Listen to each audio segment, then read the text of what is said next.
J'ai créé Voiles et Traditions il y a un petit peu plus de 20 ans et c'est une entreprise qui intègre tout, à savoir aussi bien les navigations qu'on fait avec nos voiliers du patrimoine que l'aspect entretien chantier naval.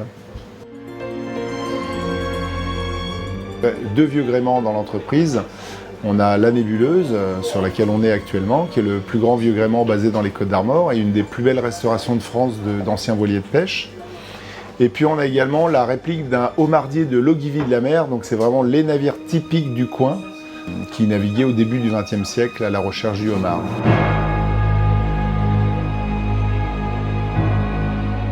L'idée de départ, c'est que je suis tombé amoureux des voiliers du patrimoine construits à Camaret-sur-Mer. Et en définitive, en découvrant la Nébuleuse, ici dans le magnifique port de l'Ogivie de la Mer, j'ai en même temps découvert l'archipel de Bréhat et le site environnant, que je ne connaissais pas du tout. Je naviguais plutôt en Bretagne Sud. Et du coup, je suis resté scotché en fait. J'ai jamais pu quitter les Côtes d'Armor.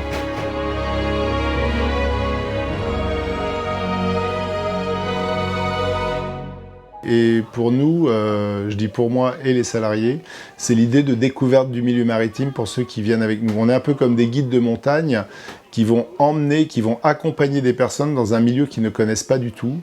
Et ce n'est pas juste faire de la voile qui est intéressant, parce que la voile n'est qu'un moyen, et les voiliers, les navires ne sont qu'un moyen de déplacement, un beau moyen certes, mais ce qui est intéressant, c'est de faire participer, d'échanger, de traduire le langage maritime et de raconter les histoires du coin, la pêche à la morue en Islande. Et sinon, juste après, le projet, d'ici 3-4 ans, c'est d'aller chercher du cacao et du café bio au Brésil, pour une entreprise qui a des plantations là-bas.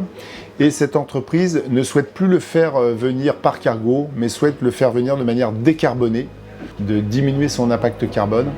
Et je pense que c'est quelque chose qui pourrait être pérennisé.